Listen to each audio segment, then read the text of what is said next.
Querido e amado Mestre Jesus, agradecida sou, Senhor, pela oportunidade que o Senhor me dá para poder me reunir com meus irmãos que se encontram em diferentes países, mas mesmo assim, Senhor, temos a possibilidade de estarmos juntos.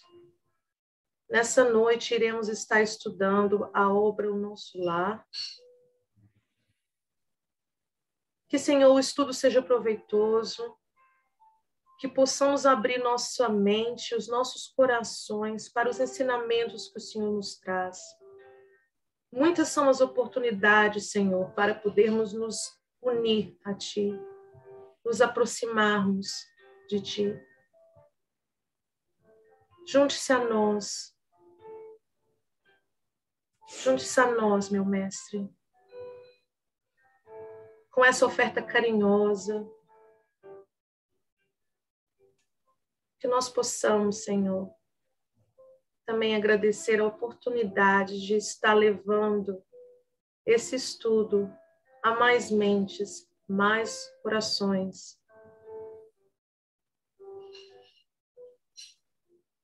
Que seja uma noite prazerosa para todos nós, unidos como irmãos, em Teu nome. Pai nosso que estais em toda parte, santificado seja o Teu nome, venha a nós o Teu reino, seja feita a vossa vontade assim na terra como em todo o espaço. O pão nosso de cada dia dai-nos hoje, Senhor. Perdoai-nos nossas ofensas, assim como nós perdoamos a quem nos tem ofendido. E não nos deixeis cair em tentações, mas livra-nos, Senhor, de todos os males. Assim seja. Muito bem, muito bem. Hoje nós estamos com essa proposta maravilhosa de começar o capítulo de número 2, que é o Clarencio. Todos leram o capítulo essa semana? Eu espero que sim. Mas mesmo que você não tenha lido, nós vamos ler novamente. Nós estamos com essa proposta ótima de estar partilhando os nossos vídeos, nossos estudos no YouTube. Então, nós temos que também dar aos outros a oportunidade de ouvir. Eu espero que vocês tenham aí com vocês o livro, mas se não, você me dê um minuto. Partilhar, escrevo. Eu vou estar partilhando com vocês aqui.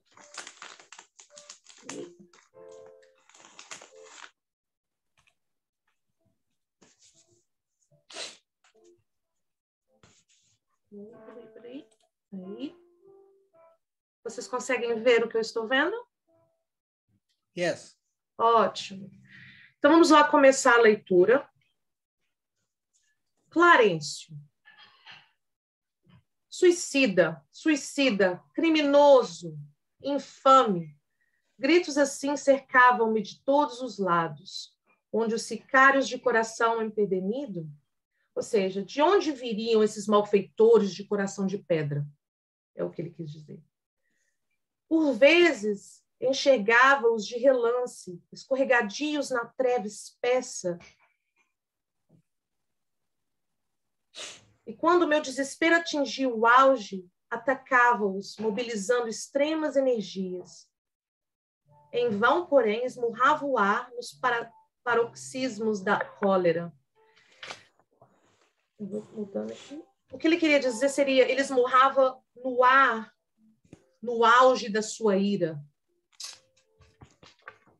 Gargalhadas sarcásticas feriam-me os ouvidos, enquanto os vultos negros desapareciam na sombra. Para quem apelar? Torturava-me a fome, a sede me escaldava. Comezinhos fenômenos de experiência material patenteavam-se-me aos olhos.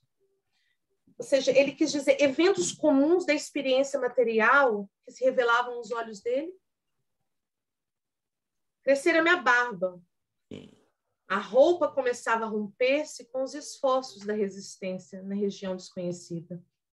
A circunstância mais dolorosa, no entanto, não é o terrível abandono a que me sentia votado, mas o assédio incessante de forças perversas que se assomavam nos caminhos ermos e obscuros.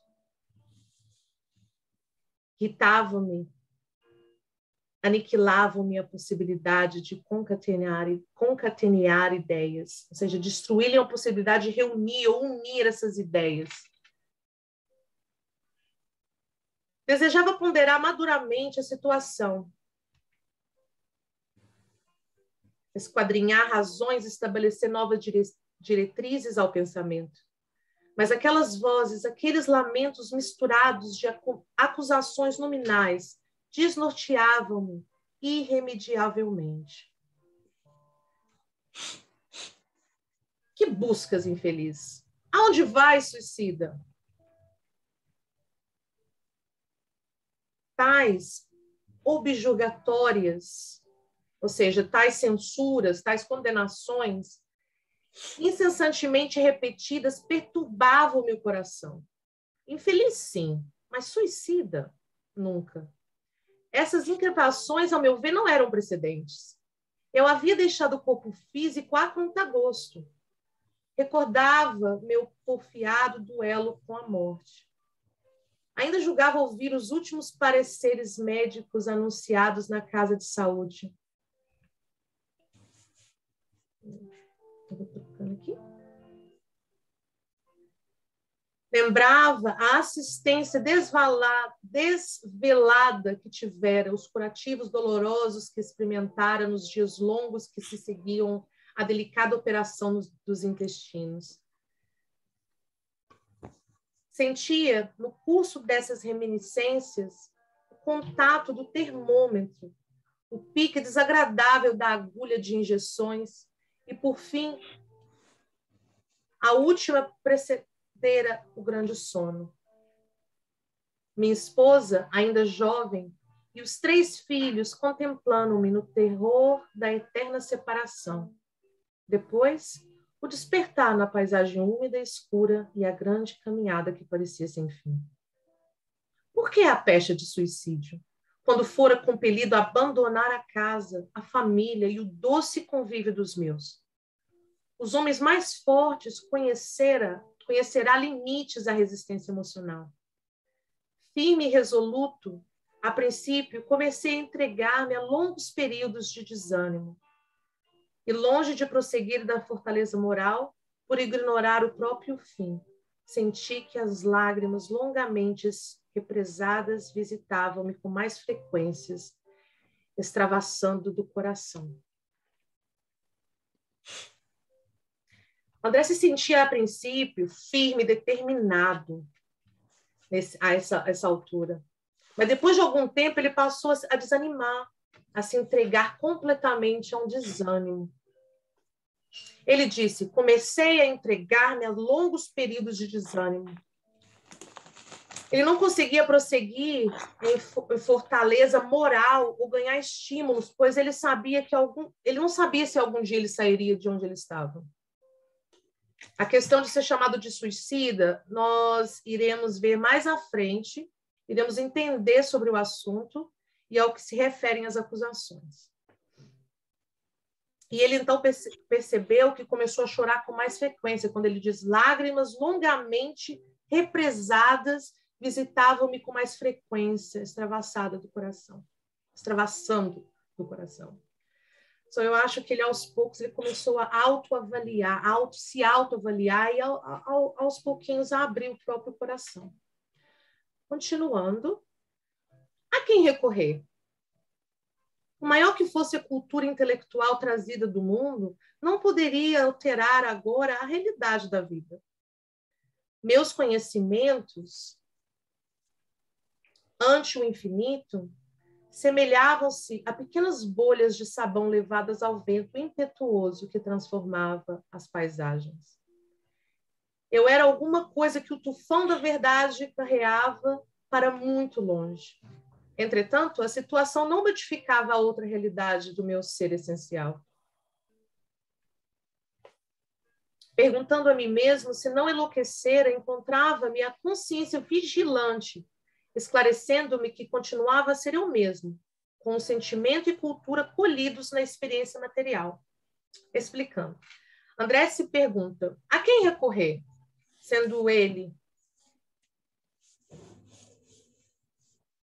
não religioso, né? Um pensamento que ele luta contra, pois os seus conhecimentos trazidos da Terra eram de um cientista. Ou seja, o André ele continuava a ser o mesmo homem que antes estivera no plano terrestre. Os sentimentos, as experiências, os aprendizados colhidos continuavam com ele. As pessoas não se tornam santas ao desencarnar, ou demônios. As pessoas, ao desencarnar, são exatamente o que eram aqui. O que vai mudar será o padrão vibratório. E esse pode ser alterado aqui mesmo. Nós sabemos disso agora. Tudo bem. Persistiam as necessidades fisiológicas sem modificação. Continuar aqui. Deixa eu ver onde que nós estamos aqui. Só um minuto. Aqui. Persistiam as necessidades fisiológicas sem modificação. Castigava-me a fome, todas as fibras, e nada obstante o abatimento professivo não me fazia cair definitivamente em absoluta exaustão. Ou seja, mesmo com fome, com sede, tendo as necessidades fisiológicas que não foram alteradas após o desencarne, ele não perdia as energias, ele não caía em exaustão. Ou seja, ele não parava. De quando em quando deparavam-se-me verduras que me apreciam agrestes, em torno de humildes filetes de água, a que me atirava sequioso. Devorava as folhas desconhecidas, colava os lábios à nascente turva, enquanto me permitiam as forças irresistíveis a impelirem-me para a frente. Ou seja, eles estavam lutando pelo aquele fiozinho de água que eles conseguiam encontrar de quando em quando. Muita vez suguei a lama da estrada, recordei o antigo pão de cada dia, vertendo copioso pranto. Ou seja, a recordação do que nós nos alimentamos aqui, do porquinho que o nosso irmão estava falando agora há pouco. Não raro, era imprescindível ocultar-me das enormes manadas de seres animalescos que passavam em bando, quais feras insaciáveis. Eram quadros de estarrecer. Acentuavam-se o desalento. Foi quando comecei a recordar que deveria existir um autor da vida, fosse onde fosse. Essa ideia confortou-me.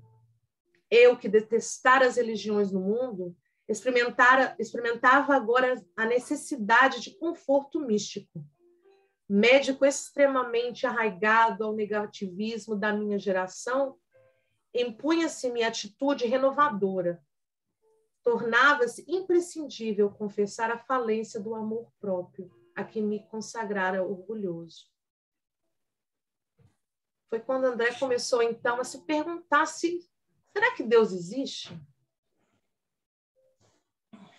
Continuando. E quando as energias me faltaram de todo, quando me senti absolutamente colado ao lodo da terra, sem forças para reerguer-me, pedi ao supremo autor da natureza que me estendesse mãos paternais, então a amargurosa emergência. Vou fazer uma pausa aqui, eu quero que vocês todos pensem, eu acho que mesmo os mais jovens do grupo, imagine um dia de sua vida que você se sentiu no fundo do poço. Quando você se sentiu humilhado, triste, abandonado, sozinho, decepcionado. Quando nós nos sentimos assim, no fundo do poço, não tem como mais descer mais. É quando nós enxergamos o que está no alto. E foi exatamente o que aconteceu com o André nesse momento. Quando ele se sentiu absolutamente colado ao lodo da terra, sem forças para reerguer-me. Pedi ao Supremo Autor da natureza que me estendesse mãos paternais em tão amargurosa emergência.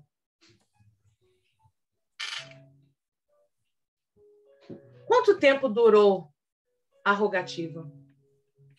Quantas horas consagrei a súplica de mãos postas, imitando a criança aflita? Apenas sei que a chuva das lágrimas me lavou o rosto, que todos os meus sentimentos se concentraram na prece dolorosa. Estaria então completamente esquecido? Não era igualmente filho de Deus, embora não cogitasse de conhecer-lhe a atividade sublime, quando engolfado nas vaidades da minha experiência humana? Por que não me perdoaria o eterno Pai? Quando providência ninham as aves inconscientes e protegia, bondoso, a flor tenra dos campos agrestes. É preciso haver sofrido muito para entender todas as misteriosas belezas da oração. É necessário haver conhecido o remorso, a humilhação, a extrema desventura, para tomarem com eficácia o sublime elixir da experiência. Foi nesse instante que as neblinas espessas se dissiparam e alguém surgiu, emissário dos céus. Um velhinho simpático me sorriu paternalmente. Inclinou-se, fixou nos meus os grandes olhos lúcidos e falou: coragem, meu filho, o Senhor não te desampara.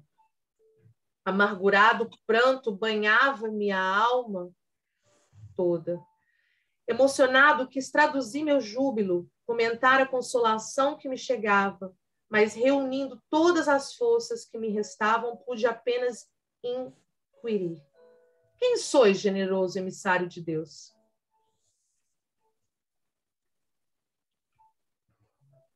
O inesperado benfeitor sorriu bondoso e respondeu: chama-me Clarencio, sou apenas teu irmão. E percebendo o meu esgotamento, acrescentou: agora permanece calmo e silencioso. É preciso descansar para reaver energias.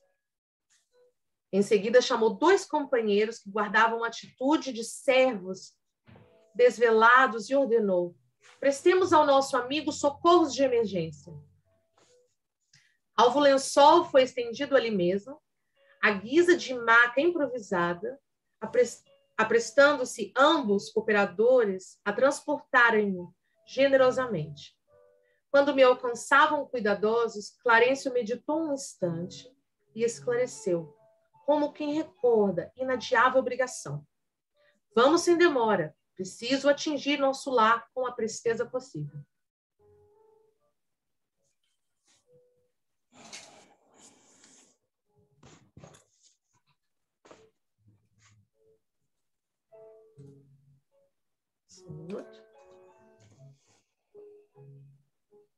Eu absolutamente adorei esse capítulo. Eu acho que foi muito importante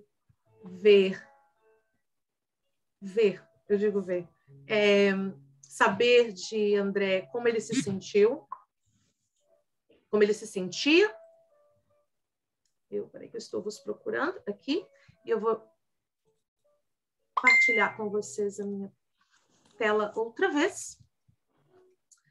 Sim, como eu dizia, foi muito importante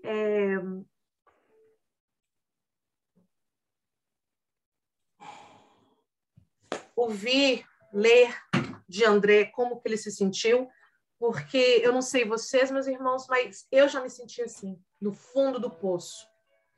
E igualmente André, como André fez, a única coisa que eu pude fazer naquele momento foi clamar aos céus, primeiramente por perdão e depois por ajuda. Os slides de hoje, nós vamos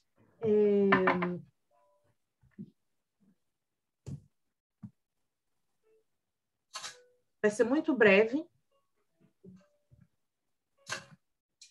Nós vamos dar uma olhadinha na sintonia vibracional de André. emitindo uma ideia, passamos a refletir as que se lhe assemelham. Ideia essa que para logo se corporifica, com a intensidade correspondente à nossa inexistência em sustentá-la, mantendo-nos, assim, espontaneamente em comunhão com todos os que nos exposem o modo de sentir. Concordam?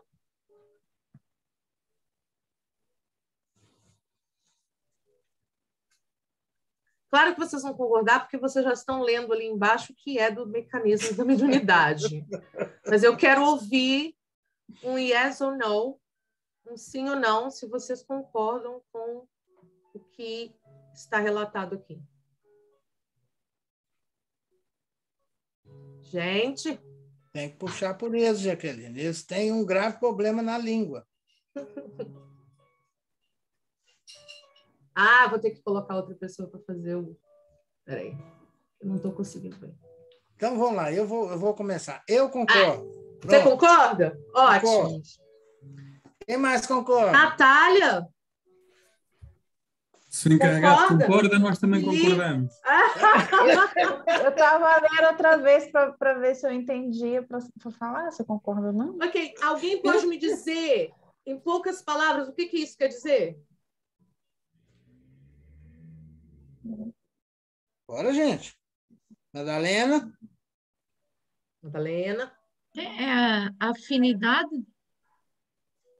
Sim. Nós temos afinidade um com o outro. Eu tenho grande Sintonia. afinidade por todos vocês. Ok. Eu acho que é assim,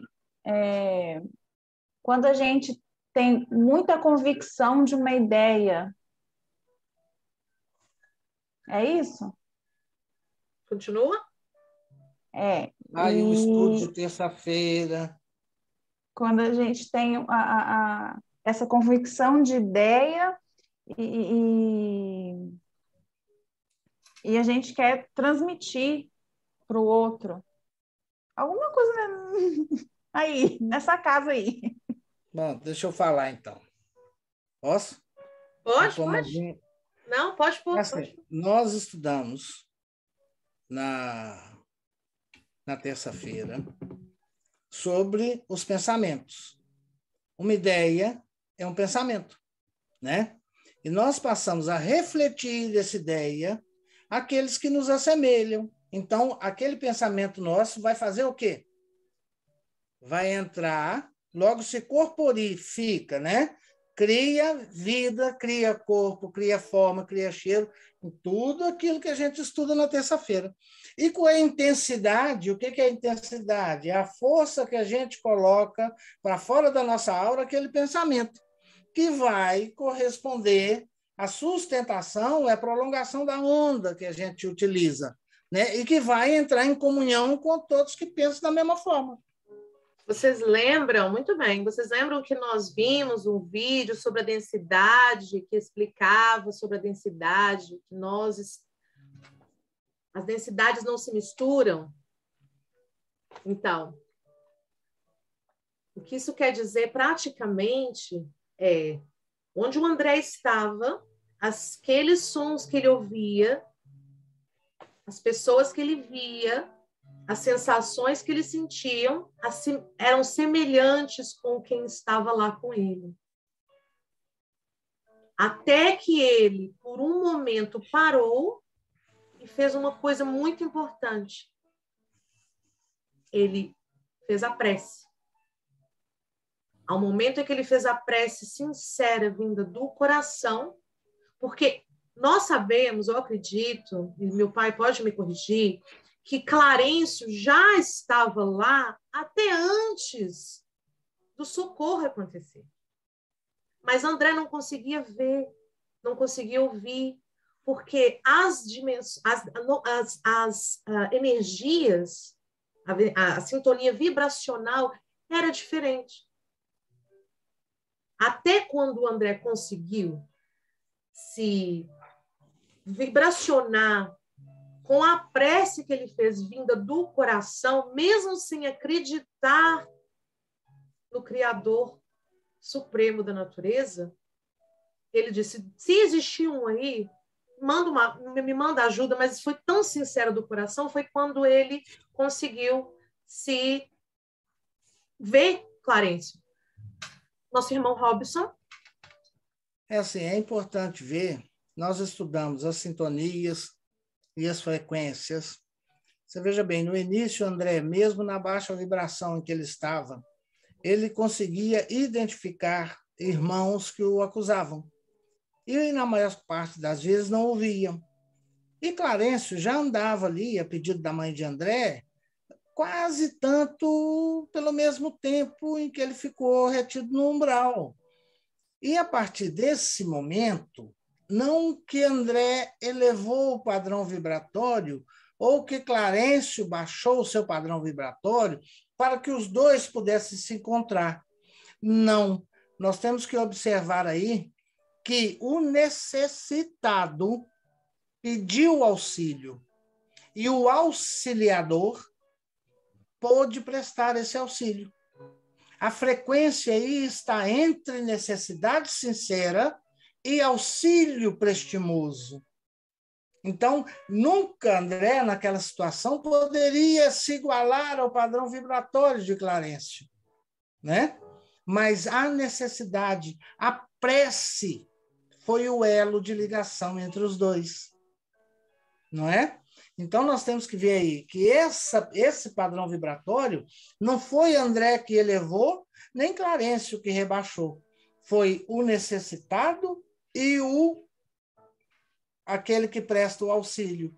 Então, essa vibração pode acontecer conosco. Não quer dizer que nós vamos ser reconhecidos pelo aquele que vai nos atender no plano espiritual, né? Mas nós temos que criar o pedido, porque o próprio Jesus nos diz: pedi e obtereis. Obrigada. Baixa a mãozinha. Baixa a mãozinha. Vocês podem ver aí no segundo slide, André, vibracionando com almas menos evoluídas, criou para si uma atmosfera vibracional de sofrimento. Permanecer a quem sempre fora quando encarnado, e as necessidades carnais estiveram sempre presentes. A finalidade do umbral é a expurgação de energias mais densas, energias essas que André arrecadou durante sua existência terrestre, como beber, fumar, comer, certo? Eu acho que é uma junção do que nós vimos na semana passada, enquanto ele estava nas zonas inferiores. Nós vamos partir agora para a questão de número 255 do Livro dos Espíritos. Fiquei trocando aqui, porque eu coloquei vocês de um lado e não consigo ver. Aí. Quando um espírito diz que sofre, qual a natureza do sofrimento que experimenta? A resposta do espírito de luz foi: angústias morais, que o torturam mais dolorosamente do que os sofrimentos físicos. E na questão de 256, de onde vem, então, que os espíritos se queixam de sofrer de frio ou de calor? Lembranças do que padeceram durante a vida, tão penosa algumas vezes quanto a realidade. Frequentemente, é uma comparação pela qual, por falta de melhor, eles exprimem a sua situação. Quando se lembram de seu corpo, experimentam uma espécie de impressão, como quando se tivera um capote e se o crê ainda vestir algum tempo depois. Capote é um casaco, certo? Sobretudo. Sobretudo. Muito bem. Agora... Excelente explicação do Espírito da Verdade, viu, gente? Agora eu vou fazer uma pergunta para vocês. Eu quero que vocês se reúnem, eu vou separar vocês em grupos, eu ainda não sei quem vai estar no grupo de quem, e eu quero que vocês, em 5 minutinhos, contados aqui no relógio, que vocês digam, ignorem a pergunta que está aí, seria essa pergunta: por que André era atormentado por outros espíritos nas zonas interiores? Mas nós eu tive uma alteração de última hora e nós vamos estar... Eu quero que cada grupo possa dizer o que vocês entenderam do capítulo 2, Clarencio. Ou seja, cada grupo, um resuminho, cada grupo pode ter um representante que vocês entrem de acordo entre vocês e um de vocês poderá representar. Só um minuto. Então.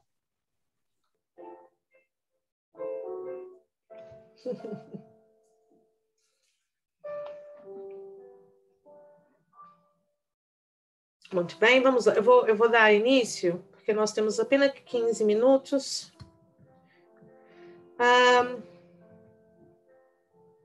O grupo número 1, que seria a Mônica, Madalena, irmão Robson. Quem vai ser o representante do grupo de vocês?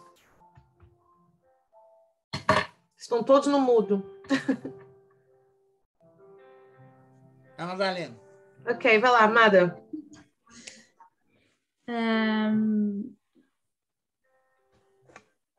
O que nós tivemos muito a falar foi sobre agora perdi sobre essas ilusões que nos acompanham, a todas as sensações físicas que se mantêm, como ele referiu, a fome, a sede, todas as sensações orgânicas ele mantinha ali. E podemos muito observar acerca de tudo aquilo que ele estava a viver ali, o constante assédio, e tudo aquilo que ele ouvia, as figuras que o horrorizavam, as figuras animalescas, como ele referiu, que ali não por uma questão de sintonia, mas por uma questão das vivências que cada ser ali, da forma como conduziram a sua vida, que os colocaram exatamente no mesmo campo de ação, e que a única coisa que pôde quebrar e abrir caminho para o auxílio chegar foi a ação da prece. E como é o poder da prece que quebra qualquer barreira. E a primeira coisa, uma das coisas que ele se perguntou que foi: será que eu não sou filho de Deus? Não é? Para estar a viver aquela situação, como ele era ateu, mas será que eu também não sou filho de Deus? E aquilo que Clarencio lhe diz é: coragem, meu filho, o Senhor não te desampara. E não desampara nunca, a nenhum de nós. E o auxílio está sempre presente, é só deixar, abrir o coração, reconhecer a nossa posição humilde, que é em relação ao autor da vida. Muito bem, muito bem, muito obrigada, muito obrigada. Para o grupo 2 foi Ana, João e Natália. Quem representará o grupo de vocês? Ana. Muito bem, Ana. O que nós falámos foi, pronto, quando André Luís está naquela situação, ele sente tudo, não é? Tem todas as sensações físicas como se estivesse vivo, não é? Sente fome, sente sede, e começa a ver o que está à volta e aterroriza, ou aquela que ele não percebe muito bem o que lhe está a acontecer, mas não começa a entrar em desespero. E o facto de ele sentir tudo, depois às tantas começa-se a lembrar dos últimos momentos e também das pessoas que o trataram, do carinho que o rodeou ao mesmo tempo, mas muito vago, não é? Entretanto, continua a não compreender o porquê e o como porque é que ele está ali, porque é que ele está a sentir aquilo, começa-se a desesperar, começa a sentir imensas dores, né? O sofrimento começa a ser muito, muito grande, e aí ele começa-se a lembrar de um Criador. E ele lembra-se e começa a perceber, mas eu também sou filho de Deus, não é? Começa a ter alguma consciência de que existe algo mais. E com o desespero começa a ver-se naquela situação, não, eu tenho que pedir ajuda, eu sozinho não consigo, preciso de ajuda. E aí ele lembra-se. E qual criança pequena começa a pedir auxílio? Eu gostaria só de acrescentar uma coisa também que me veio à cabeça agora enquanto a Ana falava, sobre a passagem de Jeremias 29:13, que Deus fala: buscar-me-eis e me achareis quando me buscardes de todo o vosso coração. E foi exatamente isso que André fez. Buscou a Deus de todo o coração e encontrou. Era só isso. Muito bem, muito bem, muito bem adicionado. Obrigada, a Natália, a Ana e ao João, que esteve lá no grupo 2. Agora vamos para o grupo 3, que era o Felipe e a Maria. Melhores amigos de sempre! Bem, calhou-me a mim.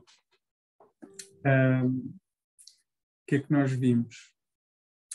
Vimos, não é bem direto do capítulo, mas o quão é importante nós prepararmos para a morte.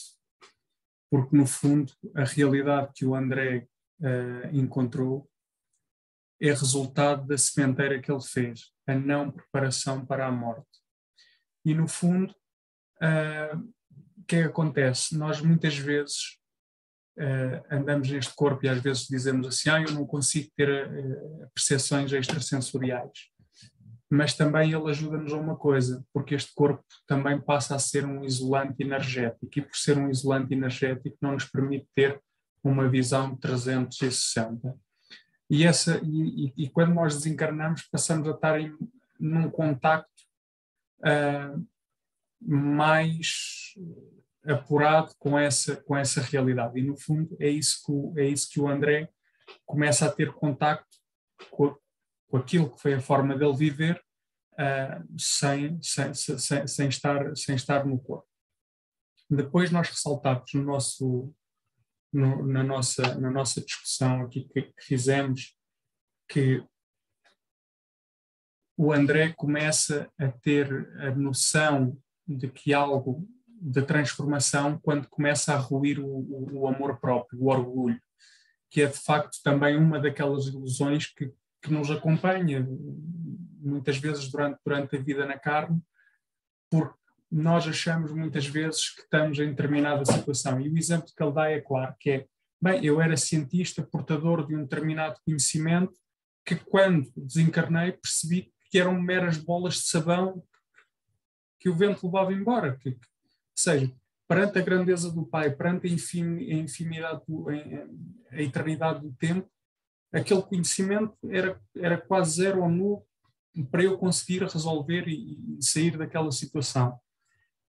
E é de facto, nós podemos evoluir por duas maneiras, pelo amor ou pela dor. E muitas das vezes, ou a maior parte das vezes, nós escolhemos sempre o caminho da dor. E é de facto quando nós somos espicaçados nessa dor que conseguimos abrir o coração e entregar-nos verdadeiramente ao Pai, porque é nesse momento que nós deixamos cair o orgulho.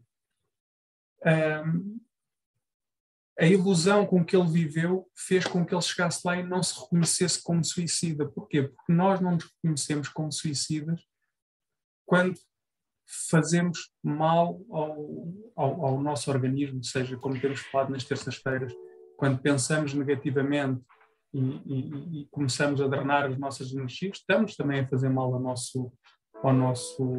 Nós vamos discutir a questão do suicídio nos próximos capítulos. Nós vamos ver. Pronto.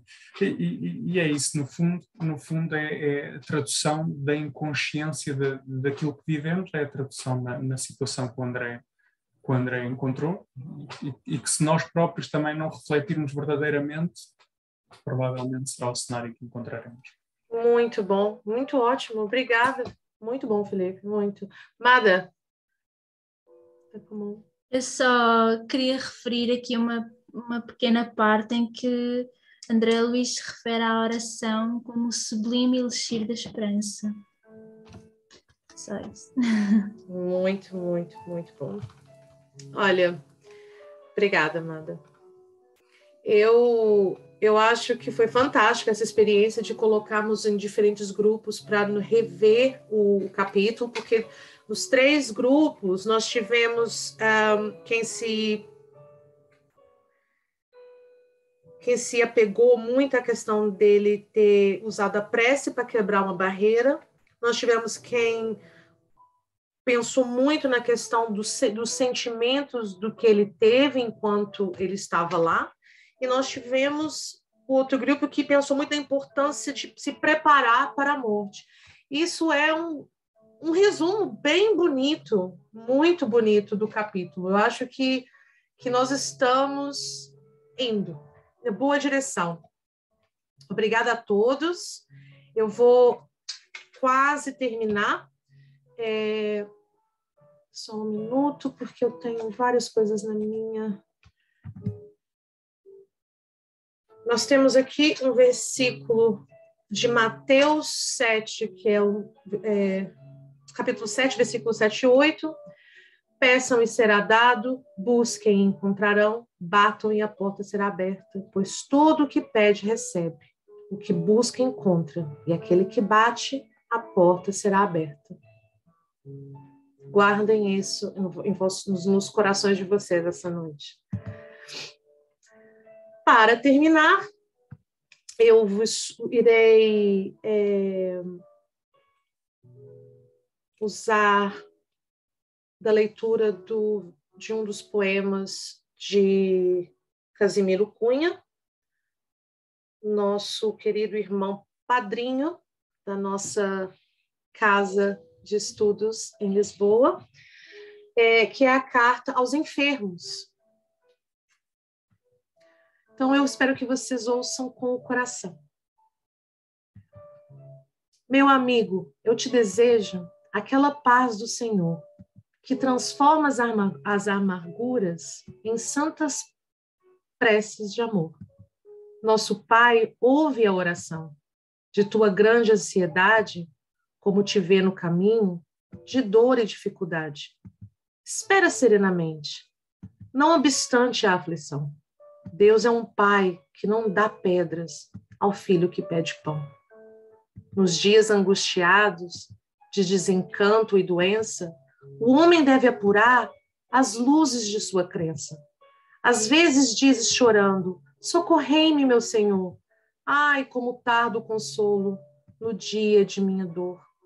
Mas não lembraste a oração com tanta solicitude nas horas irrefletidas em que arruinaste a saúde. A incontinência teimosa, na rebeldia e no gozo, pode ter vindo de outrora no passado tenebroso, porque essa vida de agora é somente uma fração de teu trabalho à procura de 2 mundos da perfeição. Nos teus ais, nos teus soluços, do corpo dilacerado, recorda que a dor existe para a luz de um fim sagrado.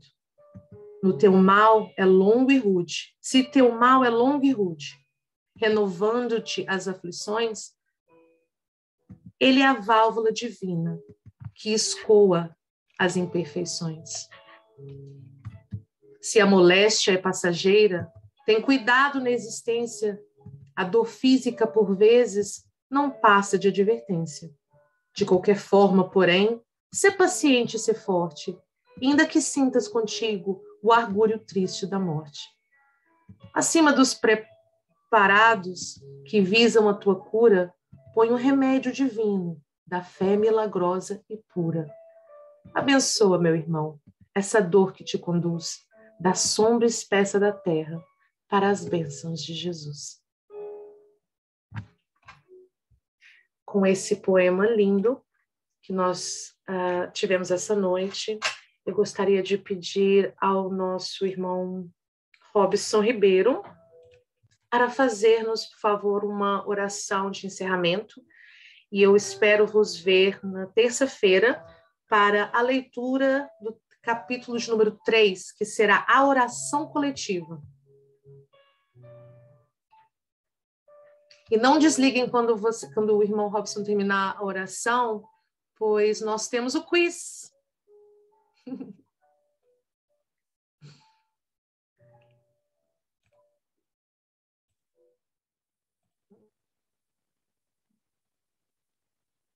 Deus, nosso Pai, Criador de todas as coisas do universo, Jesus, divino amigo, olhai por nós. Derrame flores de paz sobre a humanidade. Permita que a luz da consciência seja iluminada em todos os setores da vida. Permita que o doce perfume do coração de Jesus invada a poeira cósmica e nos traga salutar olfato, inundando as nossas células para que vibremos paz e amor. Vem, Senhor, vem reflorir os caminhos. Vem, Senhor, vem consolar corações. Vem, Senhor, exterminar a dor e fazer calar os canhões. Vem, Senhor, com teu amor tão profundo,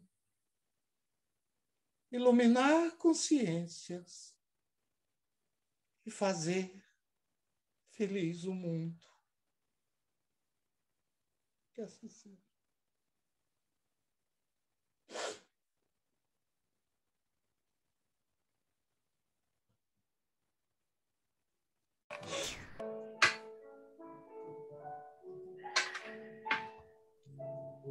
Muito obrigada a todos que participaram dessa noite. Obrigado.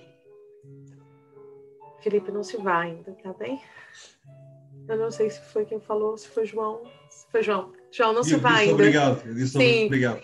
Não se vá ainda. Eu só estou despedindo porque nós vamos nos despedir dos nossos amigos no YouTube e nós vamos nos ver na próxima semana, se assim Deus o permitir.